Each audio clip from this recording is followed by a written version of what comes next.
Well, let me talk for just a few minutes about some of the things that I'm very, very involved in right now.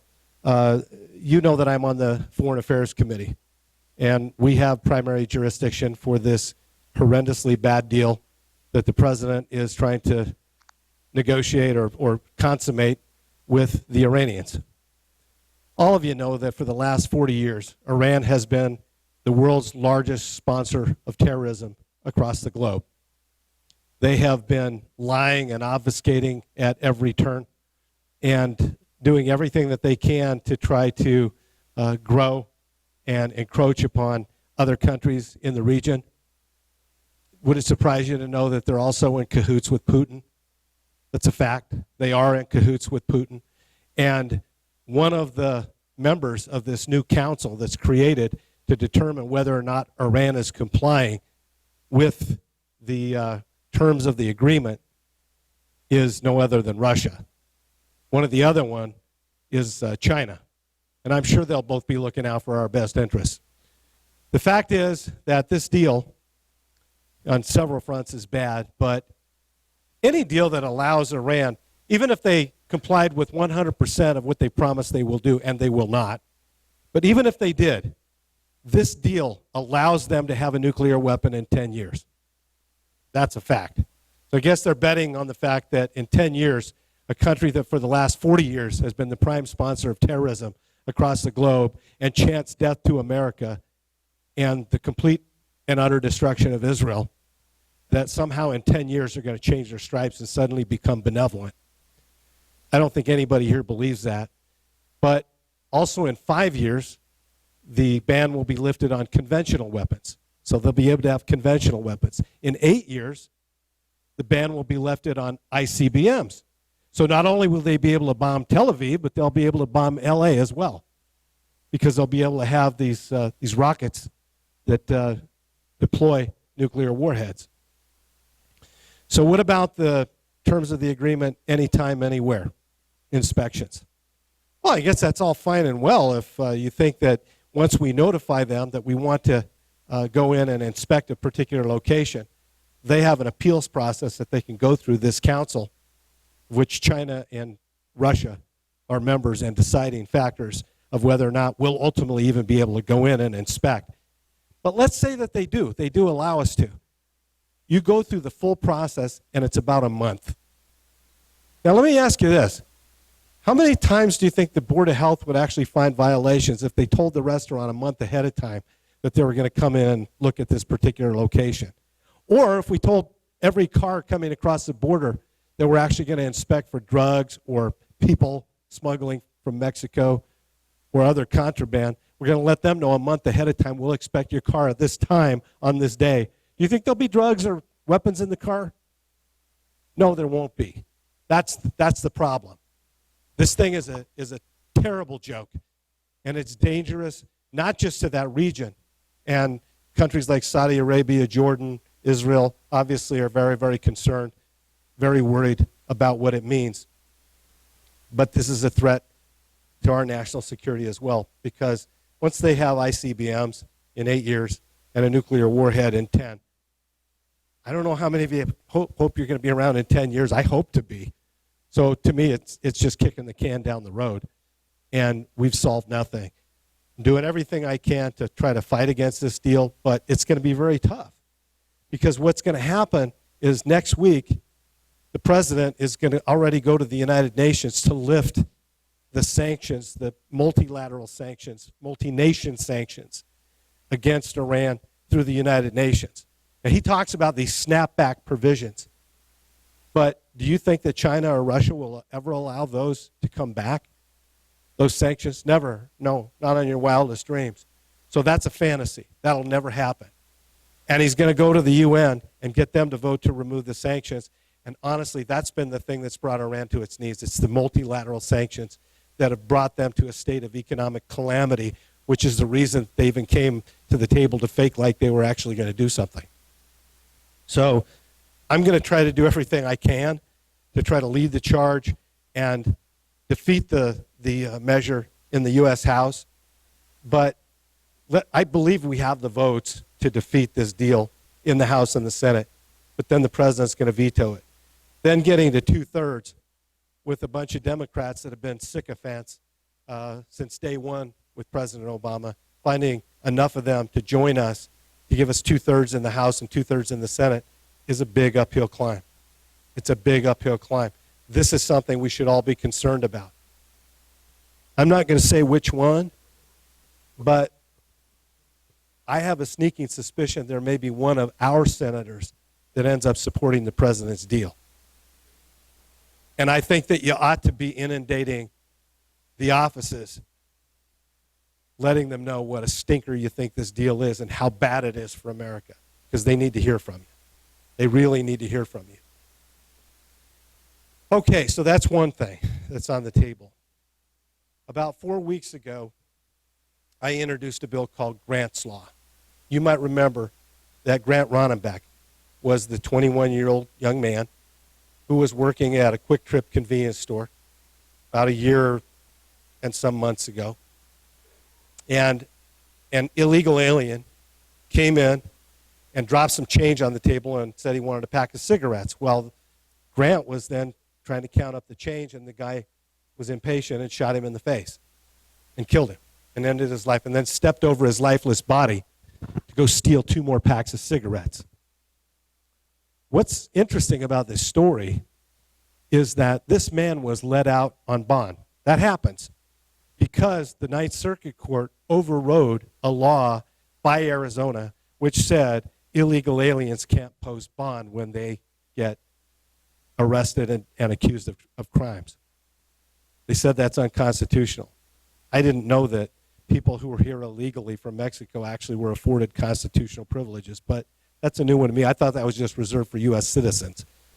But that's what the Ninth Circuit decided. So this man was let out on bond, and then ICE declined to take him back in, even though this man had been plea bargained down to a state of burglary where he burglarized and raped a woman in the same instance.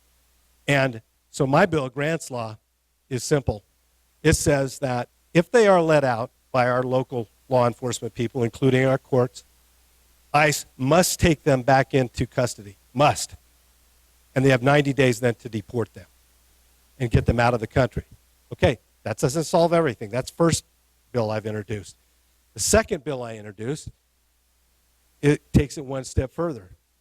How about bad people that get deported and then come back again and again and again, like the man, I call him a man, he was an animal, a monster, that killed Kate Steinle in San Francisco. And so I introduced Kate's Law. Senator Ted Cruz just introduced it in the Senate, I believe, last Friday. I introduced Kate's Law about a week ago, and it says that if you're deported from the United States and you come back and you're caught in the United States, it's a mandatory 5-year prison sentence. No questions asked. That's case law. The third piece in my trifecta, because we're going to have to keep going at this with different legislative solutions to make it so tight that Obama can't even stick his nose out to breathe. Because every time we give him wiggle room, he masters his way through it and still lets these thugs back out on the street. What we're really trying to do is end Obama's catch and release policies. So a year and a half ago, in the Homeland Security bill, I introduced an amendment which barely lost on the floor. And it basically said, if you're a sanctuary city, you don't get any more federal funds. You're done. And it barely lost. So I've introduced a bill with Duncan Hunter to do exactly the same thing. And what's interesting is what a difference a day makes. You know, a year ago, when I spoke to you, I was kind of a pariah, you know, with our leadership. They wouldn't talk to me. They didn't care what I thought. And then I formed a new group called the Freedom Caucus with 9 other people. And we gave them a lot. We took down a rule. We actually ended up, we put the fear of God into them, into the leadership. And now I'm suddenly important to them. Not because they like me, but because I think they fear me. And I actually think that's okay. I'm fine with that. So today, there I am, just minding my peace, driving along, and the phone rings, and it's the majority leader. And he says, hey, Matt, what do you think about the idea of putting forward this bill on ending funding for sanctuary cities? And I said, well, since it was my idea, I kind of like it. And he said, well, do you think that we should put it on the floor? I said, yeah, you should put it on the floor. Strike while the iron's hot. People on both sides of the aisle don't understand why cities who flout federal law continue to get federal funding. It's kind of like giving foreign aid to people that burn the American flag and threaten us. How stupid is that? So why do we reward bad behavior? So I'm pleased to say that it looks pretty good that the defunding of sanctuary cities is going to be on the docket.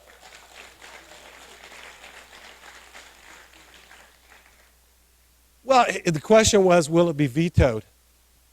I don't know if it's going to be vetoed or not. I mean, I think the president has had a lot of angry people from the country calling his office as well, not understanding why he cares more about murderers than he does victims.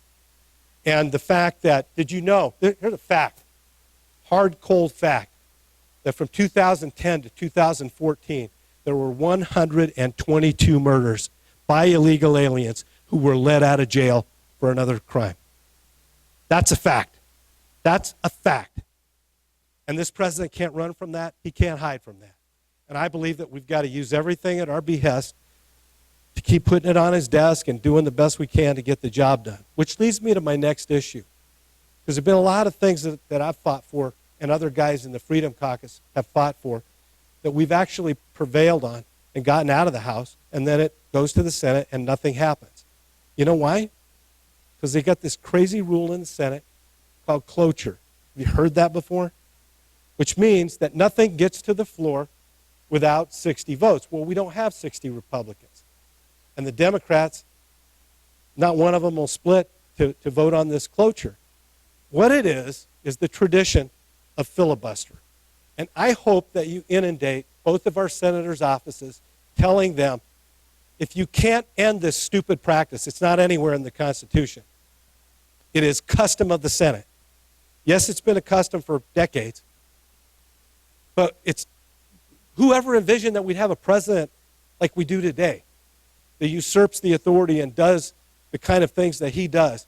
We're in difficult, trying times, and I think trying times come for desperate measures. And if they can't get rid of the cloture, at least make them come down and filibuster for the idiotic ideas that they want to filibuster for. If there's an issue that 80% of America wants, let those idiots, Harry Reid and Elizabeth Warren, let them come down to the floor and actually do a Mr. Smith Goes to Washington and stand up for days and argue their idiotic ideas and let America see what they actually believe, because they won't do it more than once or twice. Call the senators' offices and tell them, if you can't get rid of cloture, at least make them come filibuster. It's the only hope we've got. We cannot wait out Obama for another year and a half. We've seen what kind of damage this man can do.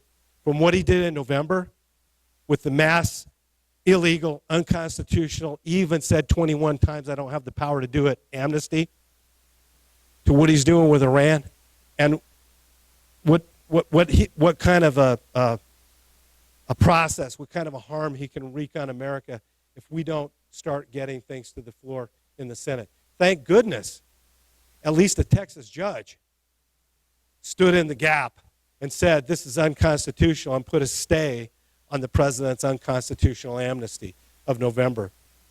I'm thankful he did that, but the Congress, we can't count on having that as a backstop. You can't count on judges.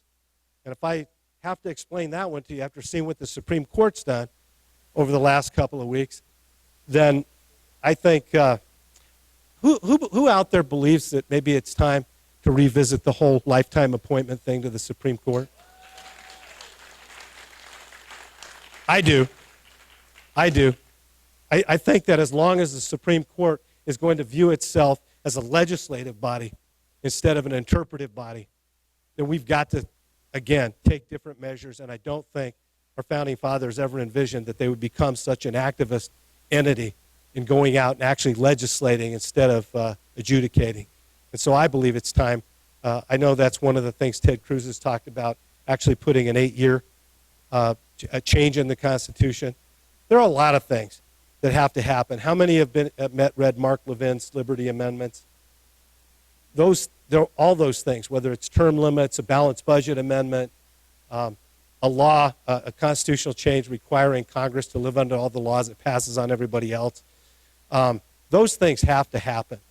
And the truth is, I don't know that it'll ever come out of Washington, D.C. I know a lot of people think, they really do, that this job in Washington is some real glamorous, glitzy job. It's not pleasant at all. I work in a snake pit with many people, most people, I would never turn my back on. I sleep in my office. I fly home and I fly back every week. And I'm constantly between a 3-hour time change, sometimes not knowing, where I'm at, stomach growling at 2 o'clock in the afternoon. I just want you to know that the people that you really want to trust back there are the people that really don't want to be there. I don't want to be there. I don't. I don't like Washington, D.C. I don't trust most of the information that I get from different people back there. I hate saying goodbye to my wife every week. She just lost her mother 3 weeks ago. I had to go back. I was, of course, there for the funeral, but it was an unexpected loss. My little girl just got married this last Saturday.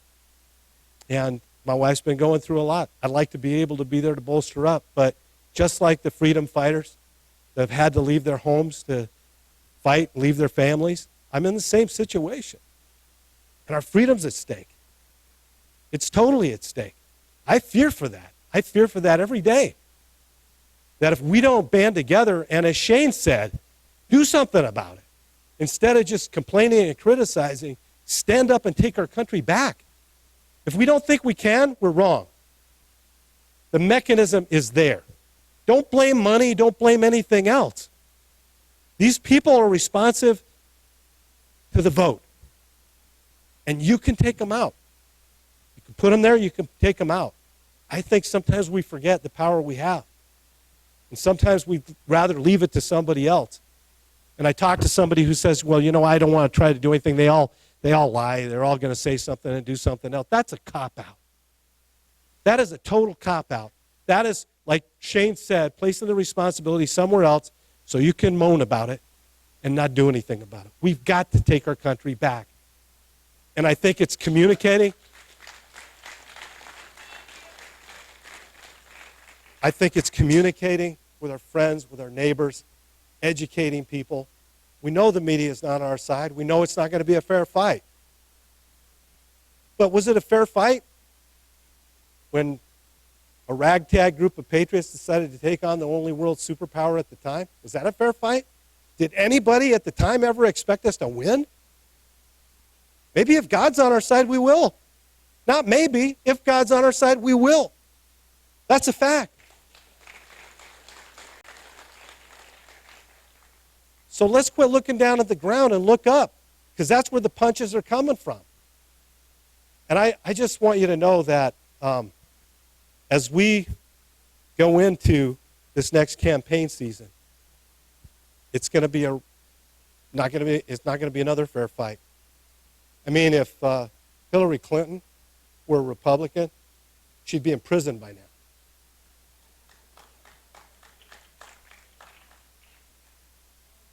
When you look at the lost emails, the lost server, the contributions when she was Secretary of State for people that wanted influence with her, when you look at Benghazi and no answers there, on and on and on. We all know if that were Republican, they'd be toast by now. But the fact is there's a double standard. There's a double standard with the media. There's a double standard in Hollywood. And we can moan about it. We can look down at the ground about it. We can curse about it. Or we can get up and we can fight. You never win sitting down. And a quarterback never wins the game taking a knee. We got to fight with everything that we got. That's the thing that motivates me to go back. I get just as discouraged as you do, probably more so sometimes because I see it up close and personal. I get the lies to my face, not over the TV. And I'm tired of having to fight not just a liberal president, but supposed leaders in my own party from time to time.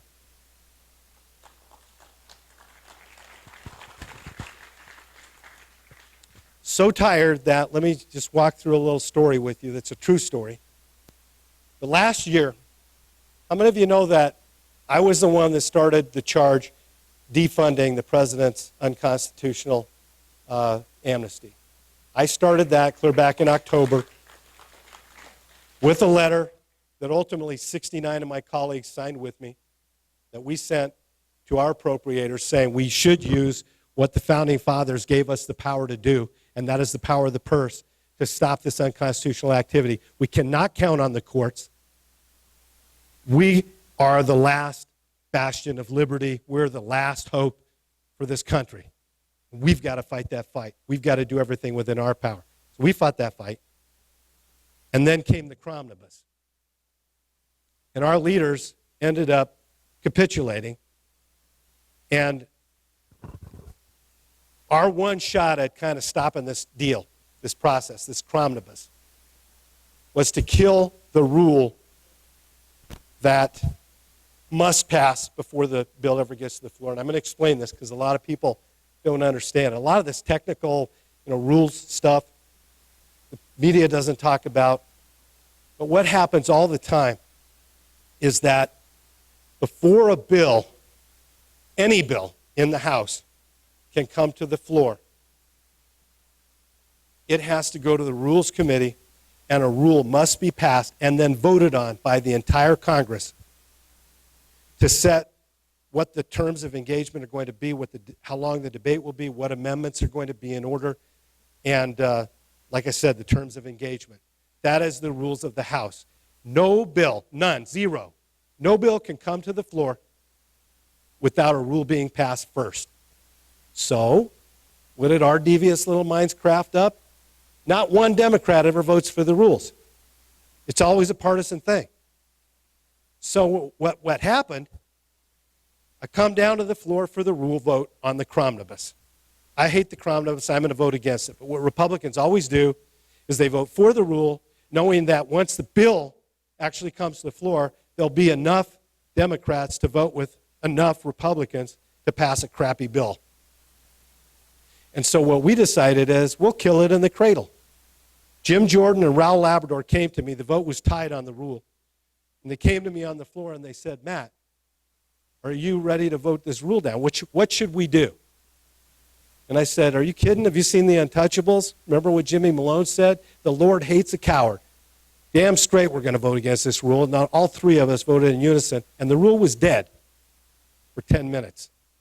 And then the leadership went over to one of our members, another member, Marlon Stutzman, and they lied to him.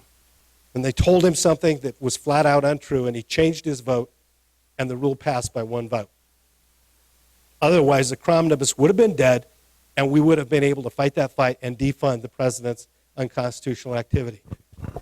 That was heartbreaking. But out of every bad thing, if we let it, can come a really good thing. Out of all the bad atrocities that came from Great Britain, came the American Revolution and the Declaration of Independence. So out of sometimes bad things, really good things happen. And that next day, Jim Jordan called me and said, Matt, it's time for us to organize our own group so that we'll be a force to be reckoned with, so that if we have to end up killing a rule before it can come to the floor, we have the votes with people we know we can count on to get it done. So there were 9 of us. Ultimately, Jim asked me, who other people in the conference do you think you can trust enough to start this group? It'll be by invitation only. They will be card-carrying, Constitution card-carrying people that actually believe in fixing problems instead of just being in power. And so we picked 9 people to form the board of the Freedom Caucus. How many of you have heard of the Freedom Caucus so far? You'll be hearing a lot more about it. There's 40 of us now. And compare that to my first time in Congress when there were only 11 of us. So it's growing in mass. And we all have started putting our money and our resources instead of into the NRCC, into the Freedom Caucus. And we're recruiting conservative candidates to challenge people that we don't think stand up for the things that we want them to stand up for in primaries across America. And so what I'm hoping and I'm believing is that while we got 40 today, next year when I come to talk to you, we're going to have 70. And I believe that that group's going to keep growing and growing and growing until we reach critical mass. The same thing is happening with the Senate Conservative Fund in the Senate. Was started by Jim DeMint. And I believe that there'll be a time, and it has to be, because if we win the White House and we do another George Bush, with the Republicans in control and pass rotten, terrible things like Leave No Child Behind Act that gave us Common Core, and those kinds of things, then we'll get tossed out on our ear and we'll never get to accomplish the great things that this country needs. I've said this before, and I'll say it again. You hear from a lot of politicians when it's time to run, we're at a fork in the road. We're at a critical juncture. I'm here to tell you we're not at a fork in the road. We already took the wrong turn a long time ago, and we've gone deeply down the wrong fork, the wrong part of the fork. And what we got to do is get back to the real road and get America back on track again. And it's not going to be easy. This president has done more damage to the country and to the Constitution than any of the last 5 or 6 presidents combined. And I believe that it's going to be a major effort financially with $18 trillion in debt. The solutions of limited government and only spending as you go, they would have, I think, solved the problem easily when I first ran 3 years ago. But now we're going to have to go in and make some really, really big cuts. Major changes. Major changes. We're going to have to. We're going to have to get rid, and I say this not because I'm sad, because I believe it's absolutely necessary, and I believe that it should be happening anyway, but we're going to have to get rid of whole agencies. Just get rid of them.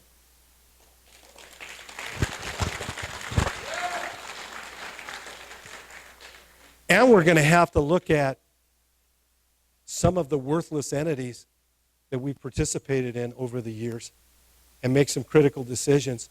Are we going to participate with them anymore? Like the United Nations? It's time to move beyond the United Nations and not only stop funding them, but send them an eviction notice from New York City. So I think that there is so much change and so much work that has to be done because of problems that have been caused by this White House. I hope that we do get a Constitution-loving, freedom-fighting, real true believer like Ronald Reagan was in the White House. We haven't had that option for a long time. Not on the person that finally came out in the last several primaries to face the Democrat opponent. But we have an opportunity this year to really get out there and fight for the people that we believe will do the best job articulating the things that we care about and the things that are in this little document here. Because that is the solution. It's the solution in so many ways. If we only did the 30 enumerated powers that are in Article 1, Section 8, you know as well as I do the budget would be balanced by next month. It would. You got rid of Medicaid and put that back to the states, got rid of the Federal Department of Education, got rid of the EPA and put that power back to the states through the Department of Environmental Quality. I could go on and on and on. But you know as well as I do that if we did what was prescribed in the Constitution, the budget will be balanced really quickly. But more than that, that's a sideline big benefit. We'll have the freedom back that we want to bequeath to our children and our grandchildren so that they can grow up in the kind of a society where they can become anything that they want to be, not what the government told them they could be.